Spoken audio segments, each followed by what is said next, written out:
Esta es la palabra de Dios. Salmo 19, versículos 7 al 9. La ley del Señor es perfecta, infunde nuevo aliento.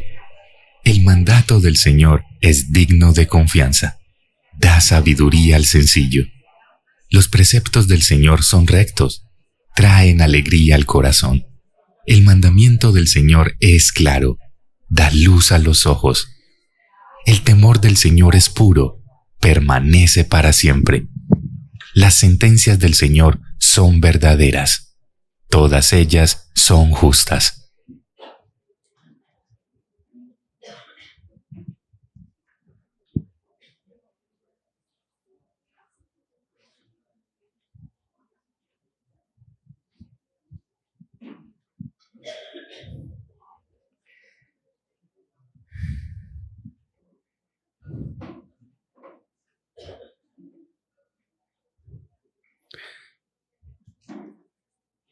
Buenos días.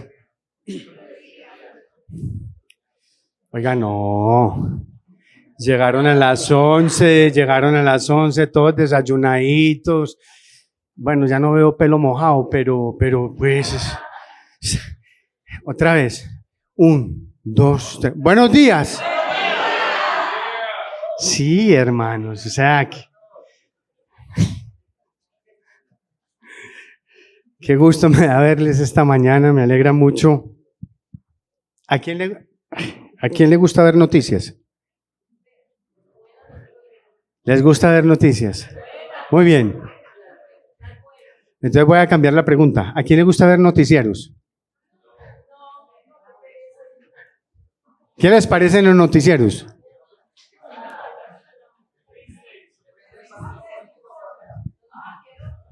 ¿Qué más? Es una buena definición. Deprimentes. Sí, deprimentes. Sí, hermanos, mirar noticias es completamente desalentador. Esa es la verdad. Tenemos una situación nacional, regional y mundial bastante movida y difícil, muy difícil de procesar para uno mismo. Claro, los temblores mueven todo. El último escándalo que salpica las altas esferas del gobierno nacional, ¿sí?, me recuerda al célebre poeta dramaturgo inglés que se llama William Congreve. Voy a citar el poema que él escribió puntualmente, comillas, y ustedes van a entender por qué. El cielo no conoce rabia como la del amor convertido en despecho, ni el infierno furia como la de una mujer despreciada. Cierro comillas, punto. Este hombre definió lo que está sucediendo hoy, entre otros escándalos, ¿no? En lo regional, estoy aquí hablando casi que de noticias, parezco como dando el noticiero. En lo regional, sufrimos una deficiente administración pública que ubica a la dirigencia local en el más bajo porcentaje de aprobación de un liderazgo público en los últimos 29 años. Eso de acuerdo pues con la más reciente encuesta de Inbamer. Y como si fuera poco, ahí hemos hablado de lo nacional, lo regional, y como si fuera poco, a finales del año pasado nos dijeron los especialistas que el 2023 sería un año de recesión mundial en muchos frentes de la economía. Y esto pues sin hablar de la guerra de Rusia y Ucrania que recientemente acabó de cumplir un año. Cuando uno, solo de hacer ese relato, ya el ambiente se pone un poquito espeso y un poquito rancio, ya provoca como, hey, por favor, comerciales ya, no, vámonos a comerciales. Pues bien, vámonos a comerciales y volvamos de comerciales. Entre lo que creo que todos compartimos está el tema de la corrupción. Según los medios, y yo creo realmente que sí, en eso no se equivocan, estamos hasta el cuello de corrupción y parece que no se puede hacer nada absolutamente al respecto. Parece que no se pudiese hacer nada. Todo tipo de funcionarios de todo nivel cometen todo tipo de atropellos encubierta o descaradamente. Y hasta cuando son descubiertos robándose millones de pesos, miles de millones, no les pasa nada. O reciben condenas irrisorias de confinamiento en sus propios palacios. Mientras que personajes del común y corriente, ciudadanos de pie, que cometen delitos relativamente menores, pasan unas temporadas en la cárcel larguísimas en condiciones completamente infrahumanas. ¿Estoy mintiendo? Y frente a una situación así, entonces las reacciones son variadas. Y voy a mencionarles cuatro tipos de personas que tenemos en nuestra sociedad. El primer grupo de personas son los que se rasgan las vestiduras y entonces empiezan a declarar que todos los demás son unos corruptos, entonces exigen renuncias, juicios, cárcel, etc. Y muchas veces quienes más gritan son tanto o más corruptos que aquellos a quienes acusan. Y lo digo porque son probablemente algunos que no les pagan bien a sus empleados con justicia, son aquellos que no declaran impuestos o no pagan impuestos como debería ser, no dan factura, se pasan siempre la luz de semáforo en rojo y piensan que el ser vivo y ser ventajoso es virtud y don. Ese es un grupo, ¿no? En nuestra sociedad, en nuestra ciudad, adolecemos mucho de personas así, porque esta es una sociedad que se vanagloria de ser el paisa, pues echado para adelante, muy comerciante y todo ese tipo de cosas. Y sabemos lo que hay detrás de muchas veces del comercio ahí. Pero no nos enredemos, por ahí no es la vuelta. Grupo número 2, ese grupo se esqueja así, pero despacito nomás. Sí, como dicen los muchachos hoy en día, con su avena. Porque son tal vez poco menos hipócritas que los primeros. Lo único que realmente le molesta a ese grupo no es que exista la rosca, sino que ese grupo no está en la rosca. Eso es lo molesto. Ese es un grupo muy tremendo, ¿no? Hay un tercer grupo que es o se hace el indiferente. Entonces esos son los que con un tonito así de medio asco y de medio autoridad van diciendo, no, la política es una porquería, yo de política no quiero saber nada, no me hable de política, de religión, que yo de eso no hablo, yo en eso no me meto, ¿cierto? Cuando tú dices que no quieres que te hablen de política ni de religión, ya estás haciendo una política, ya estás estimando tu política. Hay un cuarto grupo que es el eterno espectador. Yo los llamo a ellos los ciudadanos de teflón. Estos tipos, todo les resbala. Nada, pero es que nada les importa. Eso es una cosa tremenda. Ese es el grupo que hace un asado, llama a los amigos para desde la terraza ver salir a un avión de carga en el asado. Ese es el grupo. Hacen una fiesta por cualquier cosa. Entonces, yo estoy creyendo que en esta iglesia, en medio de este grupo, no hay ninguno de ellos. Y si hay alguno, déjeme morir creyendo lo contrario. Yo creo que aquí hay un quinto grupo, ¿sí? Y al que le estoy hablando, un quinto grupo que se caracteriza por aquellos que se detienen por un momento y buscan en las escrituras algún derrotero para entender lo que pasa a su alrededor. Bueno, y si no lo entendemos, por lo menos intentamos escuchar de boca del Señor qué se puede hacer y cómo es que nosotros deberíamos reaccionar frente a la situación. Y eso lo vamos a hacer esta mañana, hermanos, teniendo en cuenta las contemplaciones que el salmista Asaf hace sobre la realidad en la que vive. Entonces, le voy a pedir, por favor, prenda, vaya, clique o abra su Biblia en el Salmo 73.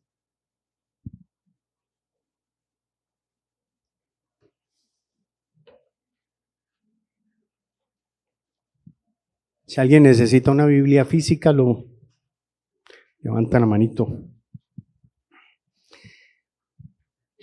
Recuerde que nosotros estamos desde este año escudriñando la Escritura a partir de la versión de la Biblia de la nueva Biblia de las Américas, ¿sí?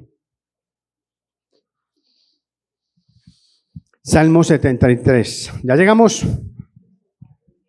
Dice la Escritura: ciertamente Dios es bueno para con Israel, para con los puros de corazón. En cuanto a mí, mis pies estuvieron a punto de tropezar, casi resbalaron mis pasos, porque tuve envidia de los arrogantes al ver la prosperidad de los impíos. Porque no hay dolores en su muerte y su cuerpo es robusto. No sufren penalidades como los mortales, ni son azotados como los demás hombres. Por tanto, el orgullo es su collar. El manto de la violencia los cubre. Los ojos se les saltan de gordura, se desborda su corazón con sus anteojos. Antojos. ¿Ustedes qué escucharon? Anteojos. Oyeron mal, oyeron mal. Es antojos. Hay que estar atentos con la palabra, hermano. Atentos ahí. Es antojos. ¿Sabe que en el primero no me corrigieron? Y creo que dije lo mismo. Es hora de ajustar esto bien aquí. Antojos. Exactamente. Se desborda su corazón con sus antojos. Se burlan y con maldad hablan de opresión. Hablan desde su encumbrada posición. Contra el cielo han puesto su boca y su lengua se pasea por la tierra. Por eso el pueblo de Dios vuelve a este lugar y beben las aguas de la abundancia. Y dicen: ¿cómo lo sabe Dios?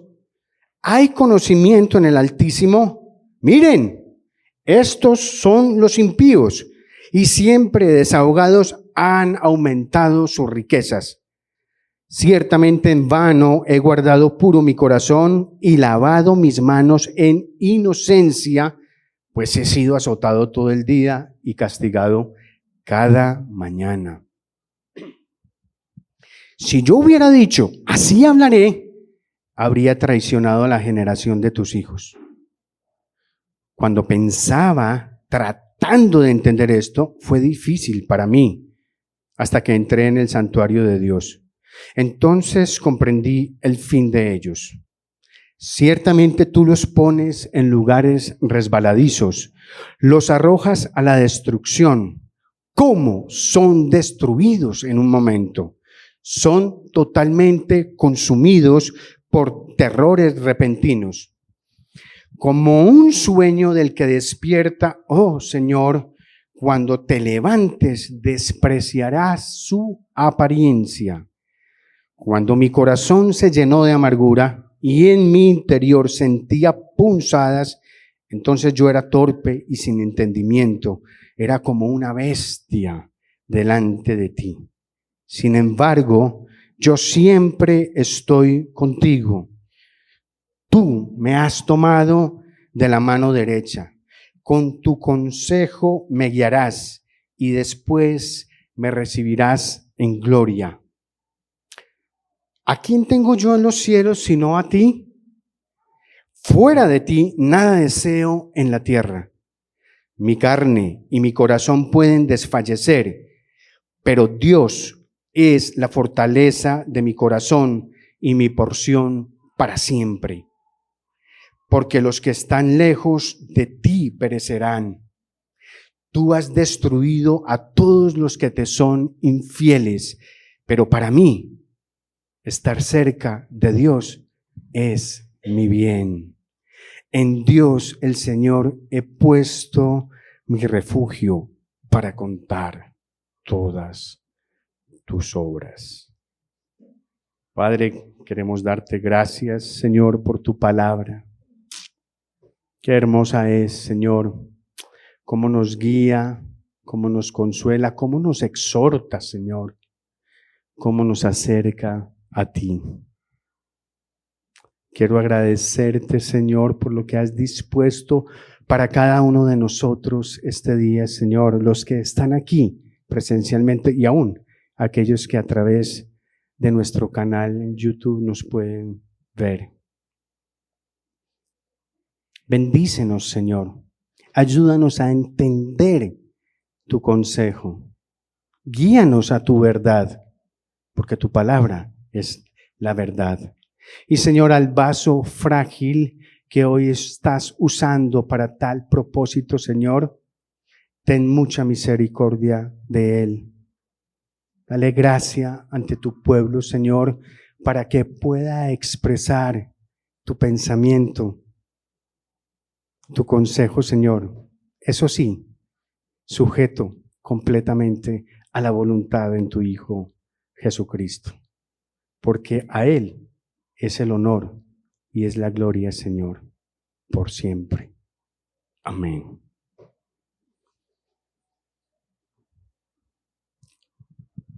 Al mirar al autor de este salmo, vemos que a primera vista la percepción que nos da es que parece ser un tipo completamente amargado, ¿no? Y como desanimado. Es un hombre que se queja amargamente por la prosperidad de los malos. El hombre ve a los políticos, a los matones y a los congresistas de su época, a los miembros de bandas criminales, andar tan campantes y completamente tranquilos que se le hace insoportable ese tema, ese asunto. Pero saben, Asaf no está solo. Ya Job se había quejado de lo mismo. Fíjese que en el capítulo 21 del libro de Job, ustedes se van a dar cuenta lo parecido con lo que acabamos de leer. Mírenlo ahí en pantallas. Dice, y está hablando Job, aun cuando me acuerdo me perturbo y el horror se apodera de mi carne. ¿Por qué siguen viviendo los impíos? Y al envejecer también se hacen muy poderosos.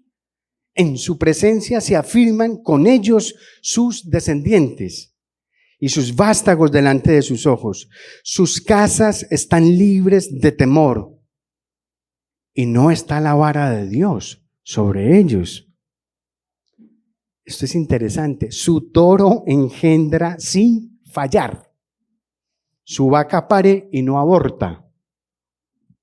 Envían fuera a sus niños cual el rebaño y sus hijos andan saltando. Cantan con pandero y arpa y al son de la flauta se regocijan. Pasan sus días ¿en qué? En prosperidad. Si ve que es como que Job y Asaf, ahí un par de viejitos pensionados, hubieran sentado a tomar un cafecito ahí en cualquier mesita de parque y se hubieran puesto de acuerdo para escribir lo que escribieron, ¿no? Acerca de un problema que David, el rey David también reconoció, pero desde una perspectiva diferente. Y como respondiéndoles a Asaf y a Job, les escribe el Salmo 37. Se les dejo de tarea para que lo lean, pero parece que les estuviera respondiendo a Job y a Asaf con el Salmo 37, exhortándolos a no pensar de esa manera. De manera, hermanos, que si ustedes están preocupados por el tema de la corrupción y de la impunidad, déjeme decirle que ese es un tema que era candente y de actualidad hace 3000 años.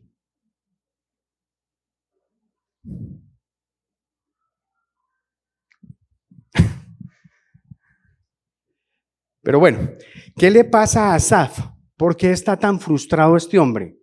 Para empezar, hay que reconocer que Asaf no es ningún aparecido, no es ningún labio de gallina. No. Esto es un tipo especial, muy especial. Desde el Salmo 73 hasta el Salmo más o menos 83, todos esos salmos fueron compuestos por él. Es un autor prolífico, es un salmista, es levita. En Segunda de Crónicas, en el capítulo 29, se habla mucho de Asaf y ahí se nos dice que era un vidente. Es decir, saben que cuando llaman a un vidente en el Antiguo Testamento, básicamente era un ¿qué? Profeta. Era un profeta. Este hombre es testigo y hasta protagonista de los momentos más importantes de Israel. Quiero que entienda que no es un recién convertido, este no es un prosélito, este no es un tipo que salió de la nada.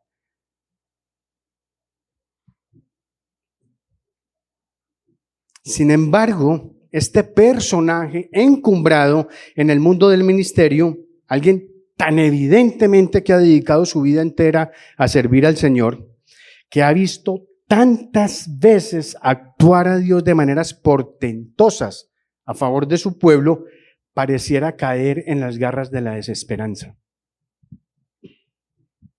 de la confusión, al punto de que pareciera que su fe ya no lo puede sostener. Entonces veamos con un poco de cuidado qué está pasando, y para eso vamos a ver las 3 contemplaciones en las que Asaf pone sus ojos. Veo que varios toman notas y ese es el título del mensaje esta mañana, las contemplaciones de Asaf. Y la primera contemplación es la siguiente: Asaf contempla la realidad exterior. Asaf contempla la realidad exterior. La primera mirada de este hombre es hacia afuera y se concentra en el malvado, en el impío, en el que es violento y que es abusivo, y le dedica no poco espacio a esa contemplación. Miren, hermanos, el Salmo tiene 28 versículos y de esos 28 Asaf usa 9 para describir aquello que ve en la vida de los impíos, aquello que le disgusta tanto de ellos. Y permítame parafrasear un poquitico lo que dicen esos versículos. Ustedes tienen sus Biblias ahí y me pueden seguir. Conviene que me sigan. Miren lo que dice: ellos son prósperos, en el versículo 3 les dice eso.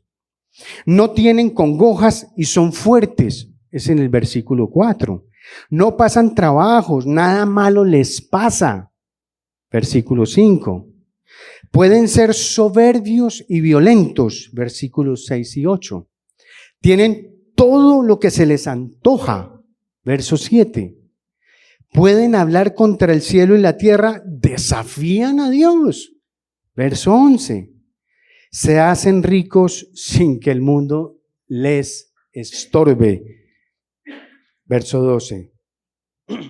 Y de esa manera se completa entonces la descripción que hace Asaf de una gente que es mala, perversa, violenta, abusiva, que vive feliz de hacer cosas ilegales, robando, violando, matando, enriqueciéndose cada vez más sin que nada ni nadie se lo impida.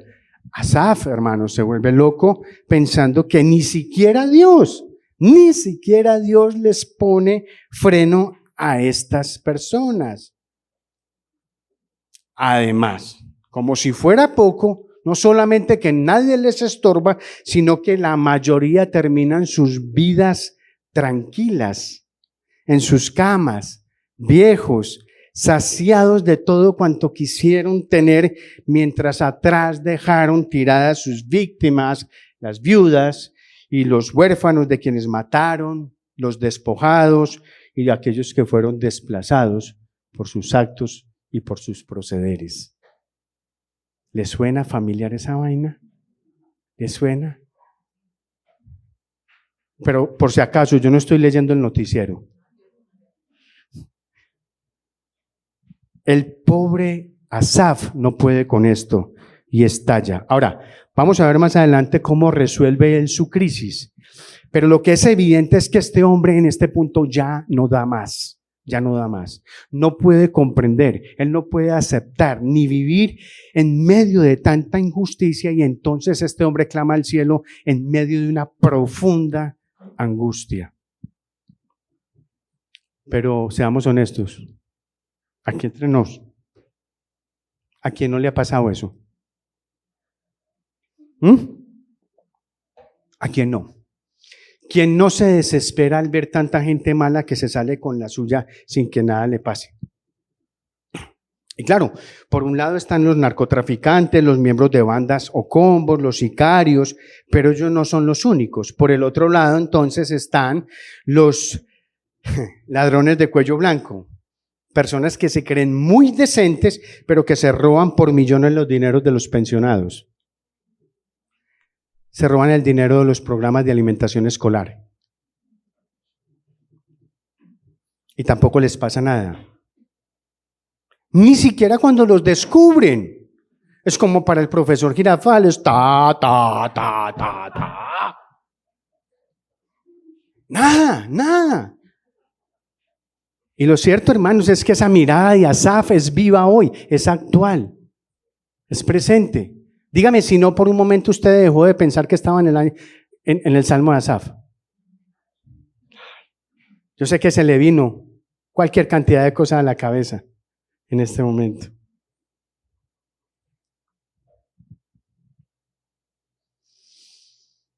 Mucha gente piensa como él y se hace las mismas preguntas que el salmista, y a muchos de ellos la desesperación los lleva a la violencia o al nihilismo, que es la negación de todo principio religioso, político y social. O a tomar la decisión de que como todo el mundo roba, pues no hay más remedio que robar también. Si la norma es robar, pues yo voy ahí como CBY, ¿cuál es la coima? ¿Qué es lo que hay ahí para mí? Y eso es normal. Pues bien, Asaf mira todo eso a su alrededor y lo que ve lo deja completamente consternado, como probablemente lo deja a usted y me deja a mí. Y tampoco podemos escapar de esa sensación de ahogo frente a la injusticia. Y nos preguntamos qué nos pasa. Y a veces hasta nos desconocemos de por qué pensamos lo que pensamos. Usted ha visto que a veces le llega a uno ahí al teléfono videos de la calle cuando atrapan un ladrón. No me diga lo que usted piensa ni lo que usted siente. Ya le dije hace rato que me dejara morir creyendo cosas. Pero mire cuando atrapan un ladrón. Mire las reacciones del pueblo de Dios ante políticas de Estado, cómo nos comportamos y cuál es la diferencia que nosotros hacemos del resto.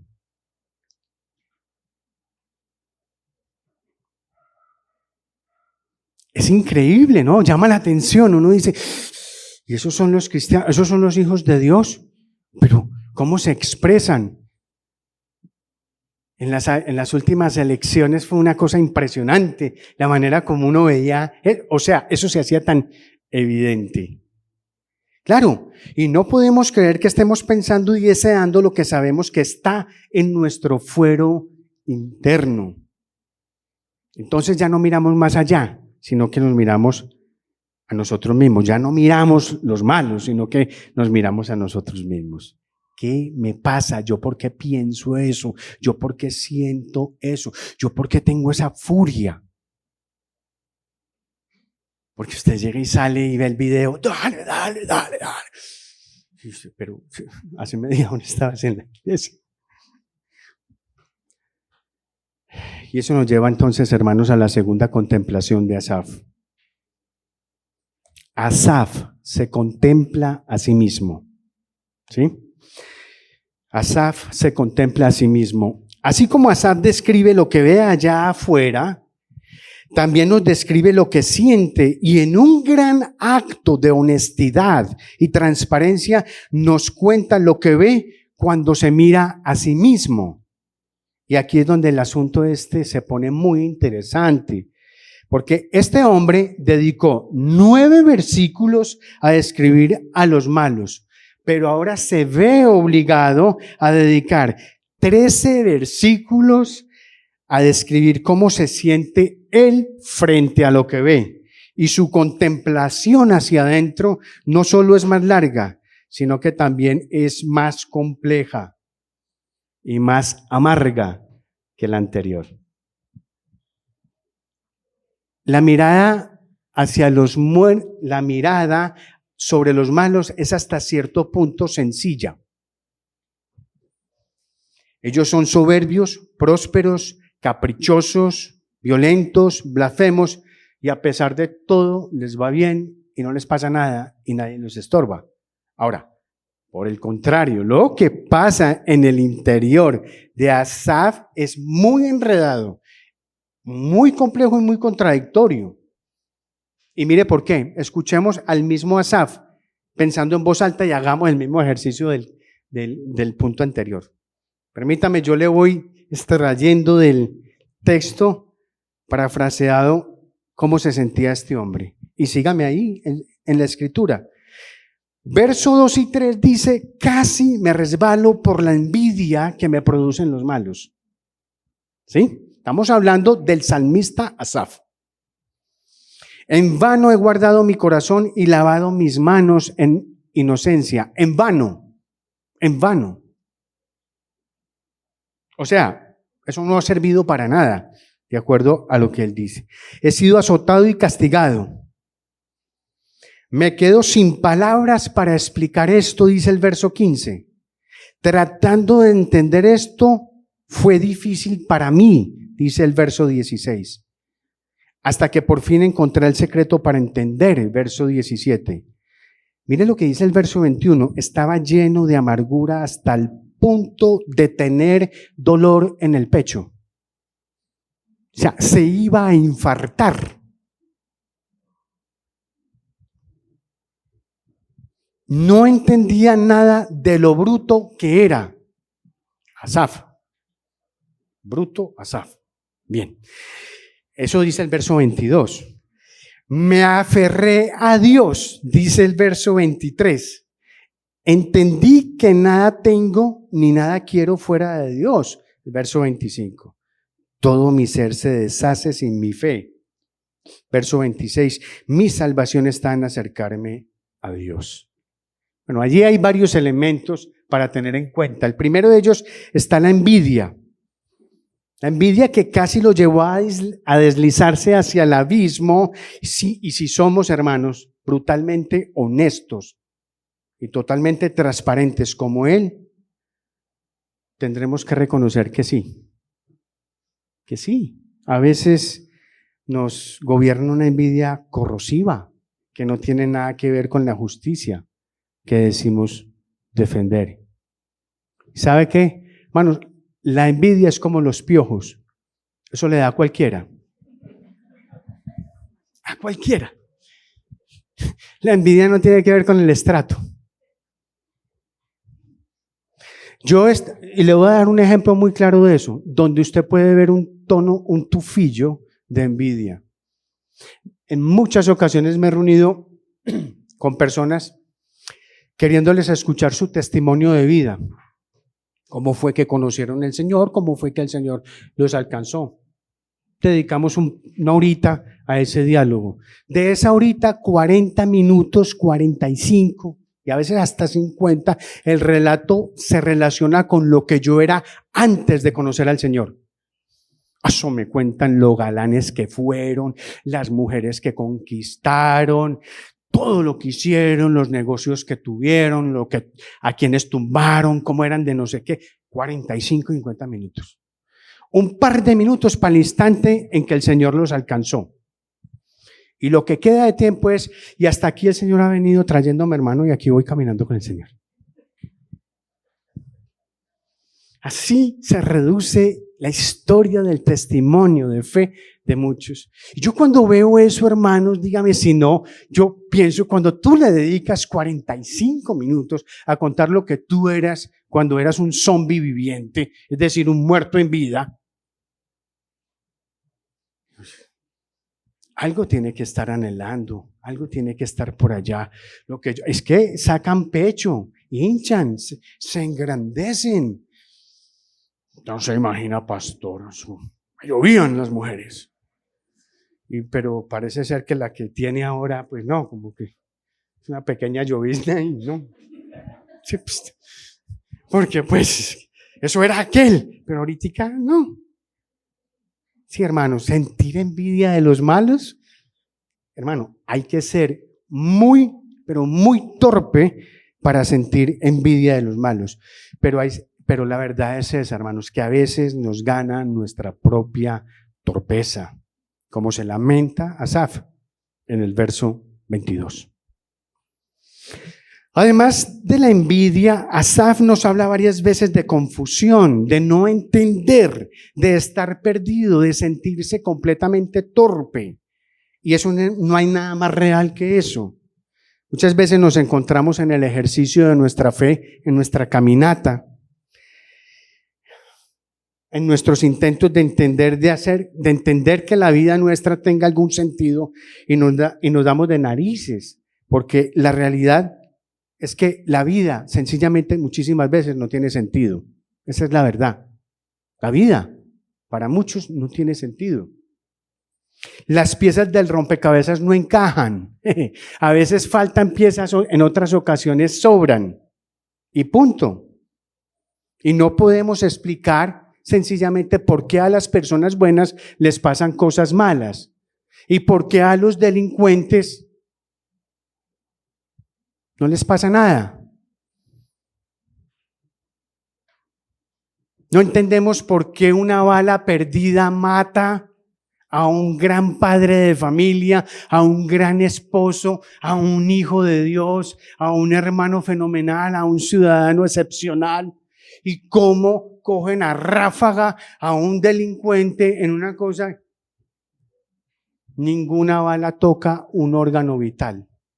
Y en 3 o 4 días sale. Y como tiene 17 años, la jurisprudencia es distinta. No entendemos muchas de esas cosas. No entendemos cuando a veces oramos por un hermano y ese hermano muere. Si se supone que estábamos orando para otra cosa. Les decía que tengo un amigo pastor que cada vez que oraba por una persona siempre se moría. Y la cosa era dramática con este hombre porque pues no siempre todos eran enfermos terminales. Había algunos que estaban muy delicados de salud, sí, en clínica, y él iba a orar por ellos y oraba y a los 2 días se agravaba el paciente, a los 4 la situación era crítica, a los 6 no había nada que hacer y a los 8 él estaba haciendo el oficio en la iglesia fúnebre.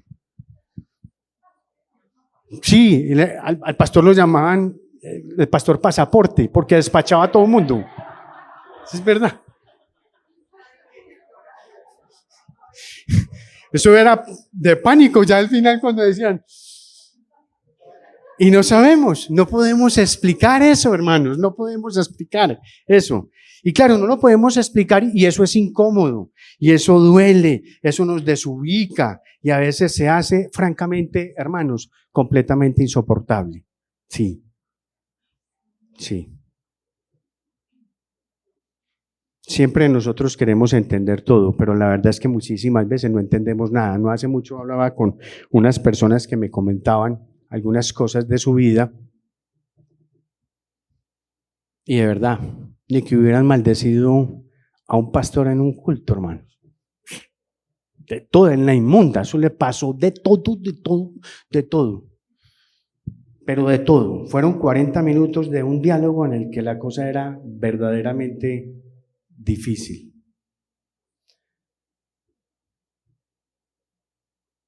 Y me preguntan al final, pastor, ¿por qué será que nos pasa todo eso?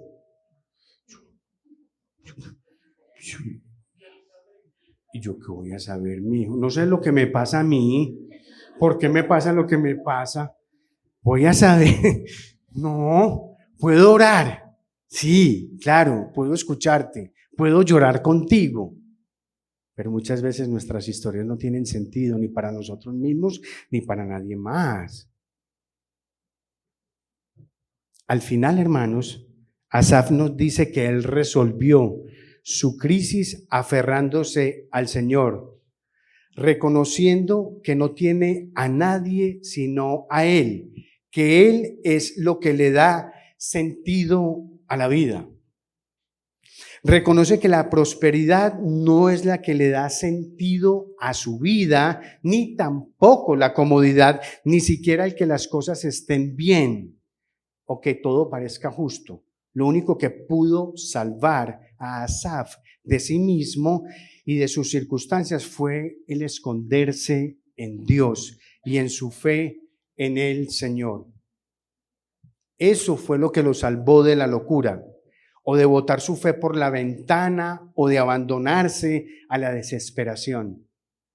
Lo cual nos lleva precisamente, hermanos, a la tercera contemplación de Asaf. Ya Asaf había contemplado su realidad exterior y se desesperó lleno de rabia. Ya Asaf se había contemplado a sí mismo y se deprimió viéndose completamente confundido y desorientado. Entonces Asaf ahora enfoca su mirada en otra dirección. Y ese es el tercer punto. Y último, Asaf contempla a Dios.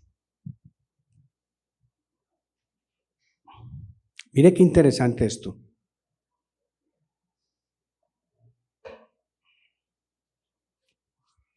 Estoy tan emocionado que me tiro el agua encima, porque de verdad es muy emocionado.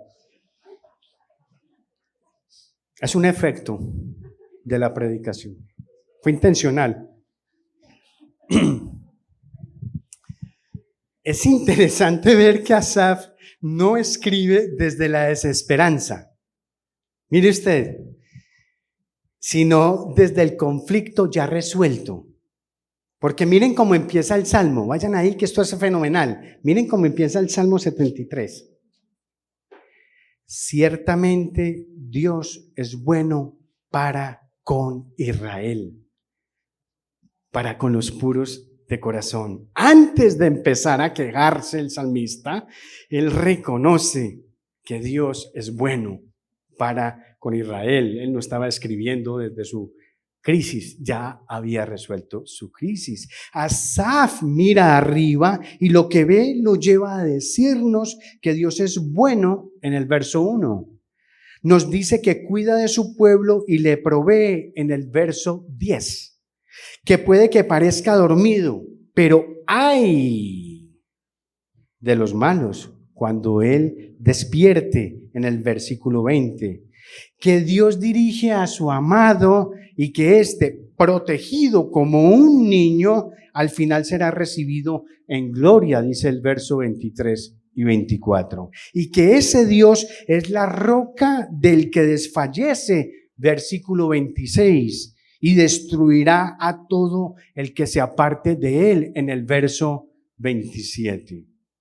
Con esto, hermanos, el salmista nos está recordando que independientemente de lo que pase a nuestro alrededor, independientemente de lo que vean nuestros ojos o perciban nuestros sentidos, independientemente de lo que esté pasando por nuestras cabezas o de lo que nos digan los que nos rodean o de lo que nos digan los que nos aman, los que nos odian o inclusive de lo que digan a quienes no nos conocen, sea cual sea la circunstancia, debemos empezar afirmando lo que sabemos de Dios porque Él lo ha revelado y que Asaf define precisamente en esos versículos. ¿Y qué es lo que él define? Define que Dios es bueno, que Él cuida de sus hijos, que les provee lo que necesitan, que los defiende, que los guía por esta vida y que les asegura un lugar en su presencia delante de su gloria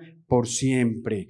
Pongamos esas cosas, hermanos, en un sitio inamovible primero y de ahí entonces hablemos lo que queramos. Pero primero eso. Eso tiene que quedar muy claro. Porque está en la escritura, porque está en la palabra, porque eso es cierto, eso es verdadero y eso es inamovible.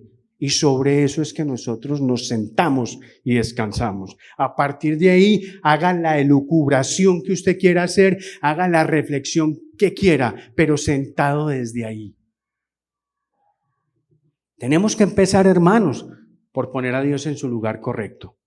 reconociéndolo como un Dios soberano, todopoderoso, majestuoso, Rey de todo cuanto existe, dueño de la historia, sí, de la historia del mundo, pero también dueño de mi propia historia que es pequeña y personal. Y con Él ahí, sentado en su trono y nosotros postrados en su presencia, es que las cosas tienen sentido y cuadran. Ahí es donde cuadran. Puede que no tengamos todas las piezas del rompecabezas, pero sí sabemos quién las tiene. Sabemos quién impartirá justicia en su tiempo y a su manera, y podemos descansar completamente en eso. El malo podrá ser malo, se podrá burlar todo lo que quiera. El creyente, tú y yo, podremos estar confundidos y no entender, pero en últimas eso no importa, porque Dios reina y Él hará justicia y sabrá cómo maneja las cosas, porque Dios es Dios. Dios es Dios, hermanos. Podemos descansar en la convicción de que Él es bueno, de que es bueno para con el mundo, para con su pueblo, pero que también es bueno para conmigo. Su voluntad es perfecta y Él sabrá glorificarse aún en medio de mi enfermedad, en medio de mi escasez, en medio del peligro al que me enfrento. Mientras el Señor esté sentado en el trono supremo de la creación, todo tiene sentido, aunque no lo veamos, aunque no lo entendamos, aunque no nos parezca que lo tenga, porque sencillamente es por fe que nosotros caminamos, porque es por fe que nosotros vivimos. Además de Asaf, hermanos, otro que entendió esta realidad fue el apóstol Pablo.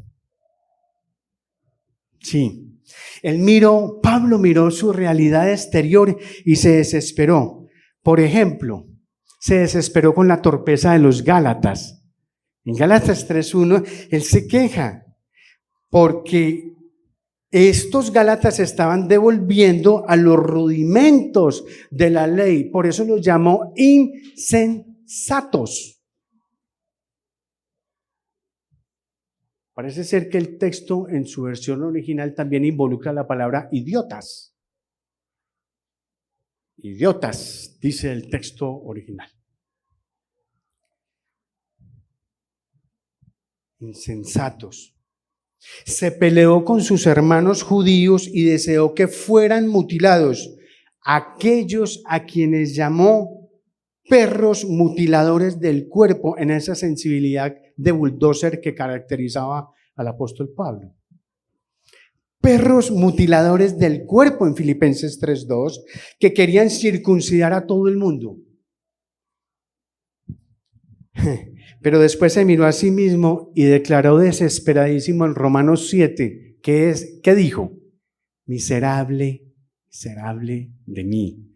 ¿Quién me librará de este cuerpo de muerte? El mal que no quiero hacer, eso hago, no el bien que sé que debería hacer. El pecado mora en mis miembros. Qué angustia la de Pablo para decir eso, ¿no? Qué dolor. Pero al final Pablo, en un arranque de genialidad triunfal, recapacita, mira al cielo y dice en el capítulo 8 del libro de los Romanos, en Él somos más que ¿qué? Vencedores. A los que aman todas las cosas que les ayudan a bien. ¿Quién acusará a los escogidos de Dios? ¿Quién condenará? No me importa nada, porque sé que ni la vida, ni la muerte, ni los ángeles, ni principados, ni potestades, ni lo ancho, ni lo alto, ni lo profundo, ni persecución, ni hambre, ni espada, desnudez, nada. Ninguna cosa creada me podrá separar del amor de Dios en Cristo Jesús. Eso no es solamente para Pablo, eso es para nosotros. Nada nos puede separar del amor de Dios en Cristo Jesús. Ahí, en ese punto, entonces ya no hay ningún tipo de confusión. Ahí, resguardados en el amor de Dios, no importa el destino de los malos, y la justicia es perfecta. El mal ahí no nos puede tocar. Usted no chille, hermano. ¿Sabe por qué no puede chillar? Porque usted va para el cielo.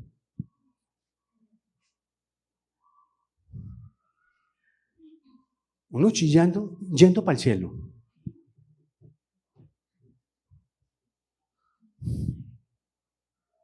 Sé que esta sociedad es muy chillona y muy quejumbrosa. Pero nosotros, hermanos, tenemos una ciudadanía que no es de este mundo. El pasaporte de nosotros está en otro lado. ¿Qué nos dice la Escritura? Que somos ¿qué? Peregrinos aquí. Estamos de paso. Eso dice la Escritura. La propuesta de Dios para nosotros hoy es esta, hermanos: dejar de mirar hacia afuera. No estemos mirando a los impíos, no los envidies, no alejes el gozo de tu corazón comparándote con los demás, ni dejes que sus fechorías te roben la paz que Dios te ha regalado. Si siguen dándole vainazos en la familia, póngase el teflón, hermano. Que al final el que va para el cielo es usted.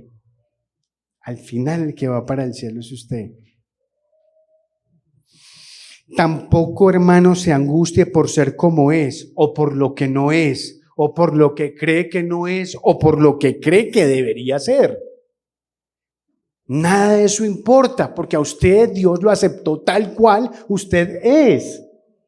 Y si Dios lo aceptó a usted tal cual es, ¿con qué derecho tiene usted a latigarse a sí mismo? Si el que podía juzgarlo, si el que podía señalarlo dio su vida por usted, ¿por qué usted se trata a sí mismo mal?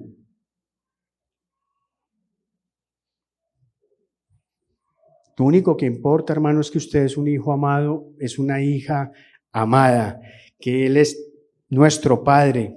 Le pido que eleve su mirada a Él y solo a Él, que lo escuche a Él y que deje todas las demás voces. Gócese en saber que el Rey del universo está de tu lado al 100% y que te ama tanto, pero tanto te ama ese Rey que entregó a su Hijo a la muerte por ti, y que nada te separará del amor de Él por ti. Nada. Él te dice: mírame a mí, mi gloria es tu gloria, mi santidad es tu santidad, mi justicia es tu justicia. Y ese es el privilegio que Cristo vino a traer a este mundo, vino a traernos a nosotros. Entonces, hermanos, nosotros lo que debemos hacer es clavados nuestra mirada al cielo, puestos los ojos en los ojos de Dios. Todo lo demás debe desaparecer, hermanos. Contemplémoslo a Él. Aún yo mismo puedo desaparecer bañado de su presencia, porque Cristo ganó para mí ese acceso. Así, en vez de amargura por la aparente prosperidad que es temporal de los malos, tendremos incluso paz. Paz y capacidad para amarlos a ellos. Como dice la Escritura, ama al enemigo. ¿Sabes por qué los amamos? Porque reconocemos la condición en la que están. En una condición en la que nosotros estuvimos antes.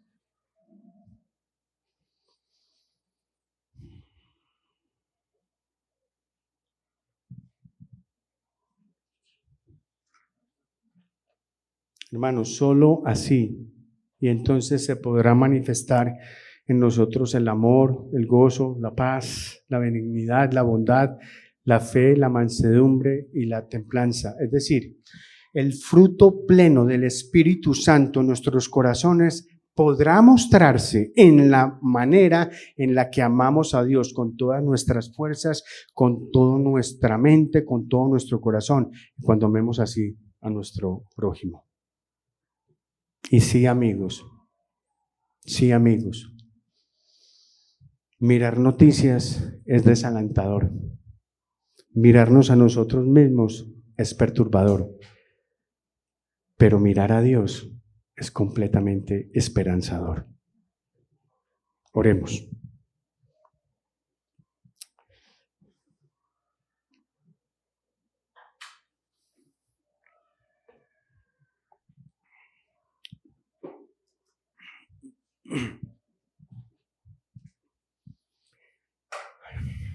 Bendito Señor, ¿a quién tenemos en los cielos si no es a ti? Si fuera de ti, Señor, no hay nada que desear en esta tierra. Es la verdad. Esa es la única y verdadera realidad. Sin ti, Señor, la sola existencia es vacía y hueca. Produce angustia, porque nada tiene sentido, Señor, nada. En cambio, contigo, Señor, tenemos la esperanza gozosa de una vida eterna a tu lado. Nuestro corazón puede desfallecer, es verdad, pero tú, Señor, eres la fortaleza nuestra, eres nuestra porción para siempre. Señor, tu diestra nos ha sostenido, Señor, y estar cerca de ti es nuestro mayor bien. Solo tú sabes, Señor, cuántas veces hemos puesto nuestra mirada en las circunstancias o en la fatuidad de nuestros pensamientos y en la banalidad del corazón. Y por eso, Señor, una vez más nos humillamos ante tu majestad para reconocer que pecamos. Sí, Señor, pecamos. Pecamos al suponer que este mundo está fuera de tu control y fuera de tu señorío. Nada más falso que esto, Señor.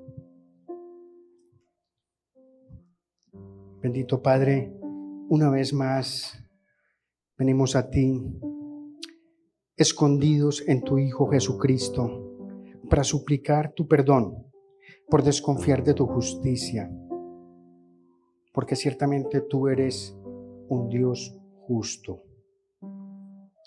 Tú eres un Dios bueno para con nosotros, tus hijos. Reconocemos, Señor, que es por tu misericordia y por tu gran amor que nos has dado vida con Cristo, y no por nuestras propias obras de justicia, que no son más que trapos de inmundicia. No, Señor, ha sido por tu gracia que hemos sido salvados.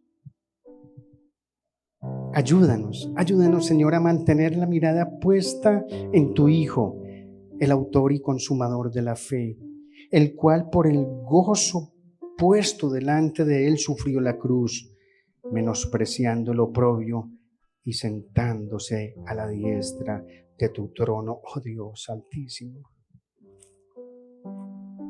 A tu Hijo, Señor, a quien debemos todo honor y toda gloria. Ayúdanos a contemplarte, Dios, en tu majestad, en tu imperio, por los siglos de los siglos. Amén. Y le ruego que mantenga, por favor, la reverencia de este momento, de este instante, Señor, que tenemos cada uno con nuestro Señor. Estamos delante de Él, contemplándolo.